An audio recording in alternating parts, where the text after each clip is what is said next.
মানুষ শান্তিতে সিয়াম সাধনা করবে, রাস্তায় যানজট হবে না, শহর নগরগুলোতে মানুষ নিরবিচ্ছিন্নভাবে নিরাপত্তার সঙ্গে তাদের ঈদের কেনাকাটা করবে।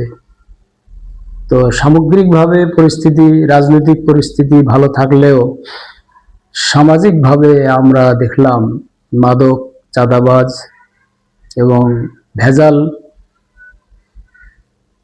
পণ্য ক্রয় বিক্রয়, বাজারে দ্রব্যমূল্যের ঊর্ধ্বগতি, সব মিলে মধ্যবিত্ত, নিম্ন মধ্যবিত্ত মানুষের জন্য এই রমজান শান্তির ছিল না, সুখকর ছিল না।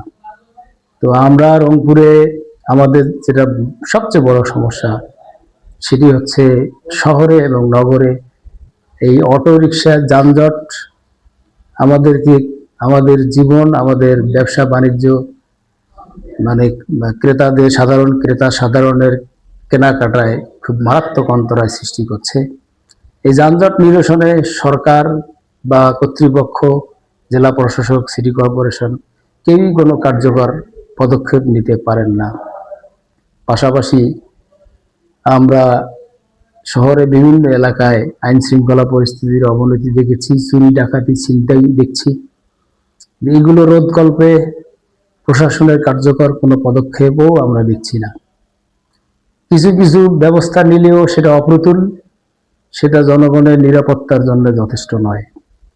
আমি আশা করি এই সামনে যে কয়েকটা দিন আছে, এই কয়েকদিনে সরকারের সংশ্লিষ্ট কর্তৃপক্ষ, আইন শৃঙ্খলা বাহিনী এবং রাজনৈতিক ব্যক্তিগণ তারা মাঠে থেকে মানুষের ঈদকে নিরবিচ্ছিন্ন করবে, নিরাপদ করবে। আমরা যেন অ্যাটলিস্ট ঈদ উল ফিতর নিরাপত্তার সঙ্গে এবং স্বাচ্ছন্দ্যে ঈদ উদযাপন করতে পারি।